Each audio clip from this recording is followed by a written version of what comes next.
Assalamu alaikum wa rahmatullah, barkanmu da wannan lokaci. Ga wata wallet mai suna LT da suke ba da coins kimanin guda 10,000 ga wanda ya rijista da su, amma dole sai mutum ya sa referral code sannan za su ba shi. So ga wallet ɗin nan kamar yadda kuke gani zan taɓa open. So ga ta nan a Play Store kun ga na ɗauko ta, to kowa zai iya shiga Play Store. So da mutum ya taɓa open za ta buɗe mai kamar haka. So nan ga wajen selecting language sai mutum ya zaɓi yare, to ni zan zaɓi English. So ga shi nan na zaɓi English. So za ta ƙara kawo ni nan gurin. So da ta kawo ka nan gurin ga shi nan select identity. So kawai shi ma sai mutum ya taɓa. So identity ɗin shine wannan code da za su baka, za ka yi generating na private key ɗinsu, sai ka taɓa nan ga shi nan step 1 generate code. So kun ga na yi generating code ga shi nan. So wannan shine code ɗina da na generating shine step 1. So bari na yi copy ɗinsa in case. So sai kuma wannan wato step 2 shi kuma copy the generated wato backup, sai na copy shi sai na je na yi saving ɗinsa a wani guri. Gashi nan na copy yanzu zan je na yi saving saboda gudun mantuwa. So sai kuma na uku da aka ce wato next step shi kuma zan taɓa shi yanzu. Zan je gurin da zan yi creating password ne, gashi nan na taɓa shi. So nan gurin in ya kawo ka, so sai ka yi creating password ɗinka wanda za ka rinka shiga wato shi wallet ɗin da password ɗin. So gashi nan kamar da kuke gani na sa password. So sai kuma wannan lambobin ga nan na verification ɗin nan. So ga nan su ma sai mutum ya sa su, so na sa basi ba. So in ka ga haka bai yi ba, to sai ka ƙara taɓa lambobin kansu za ka taɓa, za su canza ma. Gashi nan sun canja min wasu.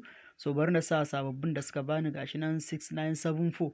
So gashi nan na sa. So nan gurin za su ƙara kawo ka a nan, sai ka je wannan code ɗin sai ka kwafo su ka sa da kai saving, sai kuma ka ƙara sa password kawai sai ka taɓa OK. So gashi nan wallet ɗin ta buɗe min kamar yadda kuke gani. So za ku ga 00 ne balance ɗina.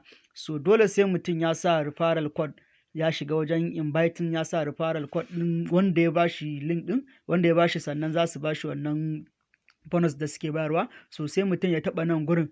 Ok, kun ga nan ɗina kun ga gashi nan 00 ko? So yanzu bari na taɓa nan gurin wajen inviting ɗin nan, zan shiga wajen inviting sai na nuna muku. So da ka shigo wajen inviting za ka ga code ɗinka a ƙasa. So ni ga na referral code ɗin nan, kun ga wannan nawa ne, to shi mutum zai sa a cikin nasa. Gashi nan inda aka rubuta saman nan da aka rubuta wajen ko kai scanning ko kuma ka sa code ɗin, to wannan code ɗin mutum zai sa a gurin. Gashi nan A72RKJ ɗin nan sai mutum ya sa shi a gurin. So kai ma ga naka nan za ka iya zuwa ka kwafi naka, kowa zai ga nasa kamar yadda kuka ga wannan nawa ne. So amma tunda ni na turo muku inviting, to sai nawa za ku sa a gurin ba naku ba. So gashi nan sai mutum ya kwafa sai ya yi pasting. So kun gani gashi nan kawai sai mutum ya taɓa inda aka rubuta binding ɗin nan. So kana yin haka ka sa code ɗina, so in ka dawo baya za ka ga sun baka. To yanzu kun ga na yi binding ɗin na wanda ya turo min nima. So yanzu za ku ga, bari ku ga yadda za su samu. Kun gani gashi nan sun bani wato 10,000 LT wanda kimanin ya kai na kimanin wato 137 dala 137 kamar yadda kuke gani gashi nan. So kun ga coins ɗin nasu gashi nan guda 10,000 na kimanin 137 ne wanda suke ba wa mutane.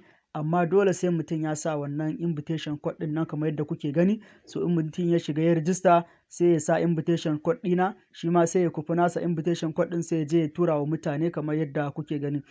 So amma wasu suna ta tambaya ta ya za a cire. To kamar yadda kuka sani da irin waɗannan abubuwan wani lokacin loki ne, kuma kun ga yanzu ba a yin wasa da update. So gashi nan dai kamar yadda kuke gani, wannan ita ce 10,000 da suka bani.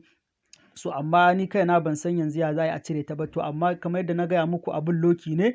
So in mutum ya samu irin wannan update ɗin kar ya wasa da shi, saboda akwai update da yawa da suka wuce wanda za ku ga in aka yi wasa da su kuma sai a zo abin ya bada mamaki. So a yanzu dai tunda airdrop ne, ban ce ana cirewa ba, amma in Allah ya yarda muna sa rai cewar duk lokacin da Allah ya sa suka bada dama to mutum zai iya cirewa. Kuma coins ɗin nasu ba na tunanin ya shiga kasuwa ne yanzu tunda airdrop suke yi. So duk lokacin da coins ɗinsu ya shiga kasuwa, to a lokacin ne mutum zai iya cirewa na yadda suka bashi. Za ku ga gashi nan akwai coins da yawa ba iya wannan ba a cikin wallet ɗin nasu. Sannan kuma za ku ga akwai abubuwa da yawa. Wallet ɗin nasu dai za ku ga decentralized ce kamar yadda irin su wato Trust wallet suke, su Tron wallet, so irin wallet ɗin ne. So kamar yadda kuke gani dai gashi nan. Allah ya ba mu sa'a, Allah ya sa mu dace, amin.